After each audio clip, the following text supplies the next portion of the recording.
আগামী সংসদ নির্বাচনের সময় নিয়ে অন্তর্বর্তী সরকারের প্রধান উপদেষ্টা ডক্টর মোহাম্মদ ইউনূস যে বক্তব্য দিয়েছেন তা স্পষ্ট বলে মনে করছে বিএনপি। একই সঙ্গে প্রধান উপদেষ্টার বক্তব্যে নির্বাচন অনুষ্ঠিত হওয়ার সুনির্দিষ্ট তারিখ না থাকায় হতাশ হয়েছে দলটি। বৃহস্পতিবার গুলশানে বিএনপি চেয়ারপারসনের কার্যালয়ে এক সংবাদ সম্মেলনে বিএনপি মহাসচিব মির্জা ফখরুল ইসলাম আলমগীর বলেছেন, বিজয় দিবসে জাতির উদ্দেশ্যে দেওয়া ডক্টর ইউনূসের ভাষণে নির্বাচনের সময় একেবারে অস্পষ্ট, নির্দিষ্ট সময়ের উল্লেখ নেই। তিনি এবং তার প্রেস সচিবের বক্তব্য পরস্পর বিরোধী। এমন বক্তব্য বিভ্রান্তি ছড়াবে। আমরা হতাশ হয়েছি। রাজনৈতিক দলগুলো সুস্পষ্ট বক্তব্য প্রত্যাশা করে।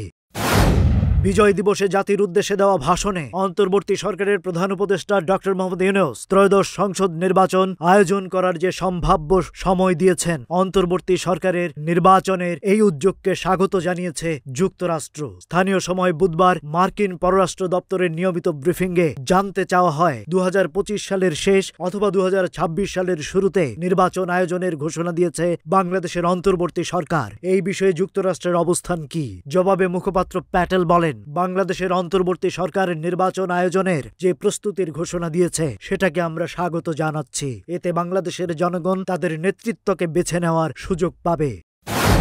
অসুস্থতার কারণে বিএনপি চেয়ারপারসন খালেদা জিয়া আগামী 21 ডিসেম্বর বাংলাদেশ জাতীয়তাবাদী মুক্তিযোদ্ধা দলের সমাবেশে যোগ দিতে পারছেন না বলে জানিয়েছেন দলটির মহাসচিব মির্জা ফখরুল ইসলাম আলমগীর। বৃহস্পতিবার সকালে দলের চেয়ারপারসনের গুলশান কার্যালয়ে এক সংবাদ সম্মেলনে মির্জা ফখরুল বলেন, খালেদা জিয়া গত পরশু রাত থেকে অসুস্থ।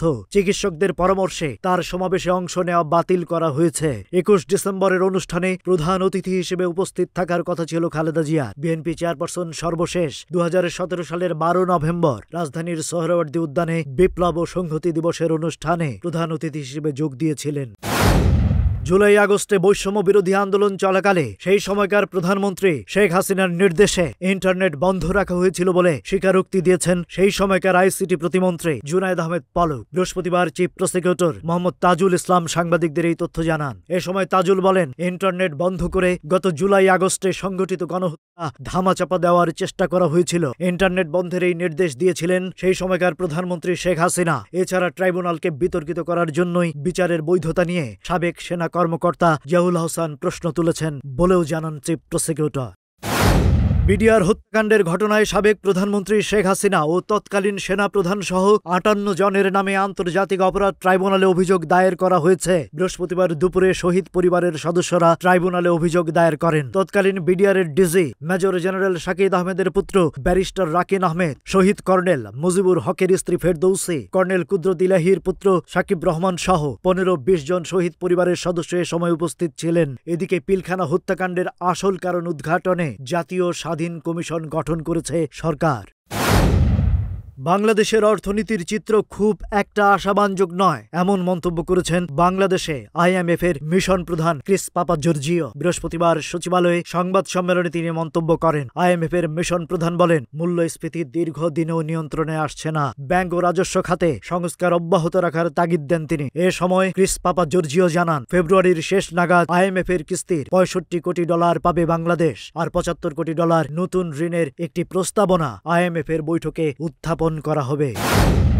সঙ্গীত প্রেমীদের 5 বছরের অপেক্ষার অবসান ঘটিয়ে নতুন বছরের শুরুতেই ঢাকা ইন্টারন্যাশনাল ফোক ফেস্টের মঞ্চে ফেরার যে সম্ভাবনা তৈরি হয়েছিল তা আবারও অনিশ্চয়তার মুখে পড়েছে। এই আয়োজনটির জন্য ভেন্যু বরাদ্দ দিয়েও তা বাতিল করেছে আর্মি স্টেডিয়াম কর্তৃপক্ষ। মহামারী করোনার পর থেকেই বন্ধ রয়েছে জনপ্রিয় ঢাকা আন্তর্জাতিক ফোক ফেস্ট। ভেন্যু বাতিলের ঘটনায় লোকসঙ্গীতের এই আসর কবে হতে পারে সে বিষয়ে এখনই কোনো দিনক্ষণ নির্ধারণ করতে পারছে না আয়োজক প্রতিষ্ঠান সান কমিউনিকেশন। 2015 সালে প্রথমবার ঢাকা ইন্টারন্যাশনাল ফোক ফেস্ট অনুষ্ঠিত হয়। তখন 5 দেশের শতাধিক শিল্পী এই ফেস্টে পারফর্ম করেছিলেন।